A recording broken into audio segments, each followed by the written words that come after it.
Good morning, and may God's grace be upon you this day as we awaken on this day of Sabbath on Sunday. It is September 25th. I'm Pastor Carrie West, serving Sunrise Church in Pueblo West. And it's a glorious morning. And I will say, if you happen to watch this live about 8 o'clock here, Sunday morning, the 25th, I would invite you to maybe step outside and, if you can, see the hot air balloons that have risen into the sky from the Chili Festival that is being held in Pueblo. It's really quite a sight. We can see them from the church parking lot. If you watch this at another time, just know it was pretty fantastic. It's pretty neat to see those things. So this morning, this morning brief is all about just like being able to share a little bit of background or something about our scripture readings for worship that I just don't have time, or I'm not going to focus on in the sermon for worship. And so today we're going to hear from some scriptures from Jeremiah, some verses from Jeremiah, and also First Timothy in the New Testament. I want to focus on Jeremiah for this morning brief and talk about prophets and how God spoke through prophets back in that time. So pardon my voice this morning. So the prophets, there were many prophets for whom God spoke and sent messages through. Some of the prophets that we get to read about in our Holy Bible are the ones that had things written down, but we know that there were also probably other prophets who didn't necessarily write or have scribed their messages. And so we get a kind of a brief or a condensed maybe idea of what prophets looked like and how prophets worked and how they shared messages from God to God's people. In our Bible, we have major prophets and minor prophets. Again, that's more about like length of the span of life or the span of ministry, if you will, also just how much is written. So our major prophets are Isaiah, Ezekiel, and Jeremiah, and those are the three Old Testament books that are really long. There was just a lot written, a lot of messages spoken through these prophets from God. And then we have 12 minor prophets.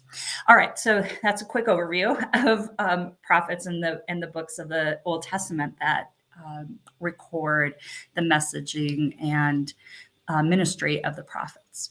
So Jeremiah. So there are two prophets in which God used the prophet's life as the actual messaging.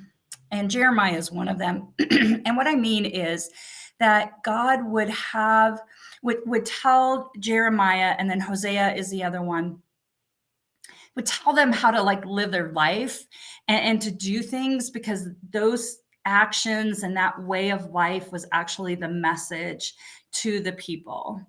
So for instance, Hosea, God ordered him or invited him or told him to marry a prostitute so that the people of Israel, the people of God would be able to view this prophet's life and see how God felt like God was married to the people, the nation that was full of idolatry, was full of sin, was full of cheating on the husband. Okay, and then they had children and all this. So the whole life of Hosea became the prophetic message to God's people.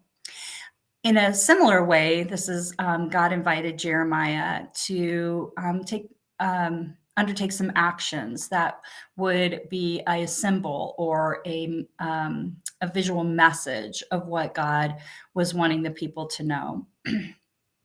Now, Jeremiah also had many messages and words from the Lord that came and he spoke them. But there are three cases of Jeremiah being told to do something that became symbolic or became the message itself. The first one was God ordered him to buy a loincloth and then bury it. And what that looked like was that you invest in something, you have this needed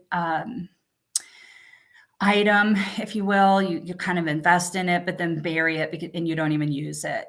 We can kind of hear that echoed in the parable of the talents that Jesus told. But this loincloth then is buried and also then deteriorates when it's buried and it's no longer useful.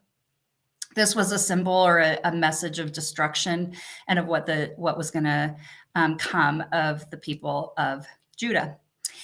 And then the second one is that God said to Jeremiah, go buy an earthenware jar and throw it on the ground and break it. And so again, it's like this symbol or this message of judgment and brokenness that God wanted the people to know. So then today we are going to hear about this third action that God wanted Jeremiah to undertake that would become the message for the people. And unlike the other two actions, which were filled about destruction and warning and kind of that brokenness of the covenant, of the relationship between God and God's people, this action was all about restoration and hope. And so we are going to hear today about how God told Jeremiah to buy some land in Judah that was currently being destroyed by the Babylonians. So this is right before the exile. Judah, Jerusalem is getting decimated by the armies of Babylonia. Destruction widespread. Okay. And so God says to Jeremiah, I want you to go, your cousin's going to come and he's going to sell you some land and you're going to buy it. Also, Jeremiah is in prison at this time when God says this. So it's just really extraordinary that in the midst of destruction, in the midst of bondage, in the midst of what seems like maybe going to be the end of the world, God is inviting Jeremiah to imagine that he's going to live in the land again, or that the people of God are going to live in this land. In fact, God says to Jeremiah, the reason why I want you to buy this land, the reason why I told you to do this is because land and property and all kinds of things are going to be bought and sold again here. I'm going to bring people back. Life is going to be restored. There's going to be hope for the future. And so in this case, Jeremiah's actions are a message of God, that God has something in store for the future. So that's kind of what I'm going to be building then on in the sermon this morning in worship, is thinking about how we invest in the future, what God is calling us to do, what seems sometimes out of couldn't possibly take place, doesn't make much sense.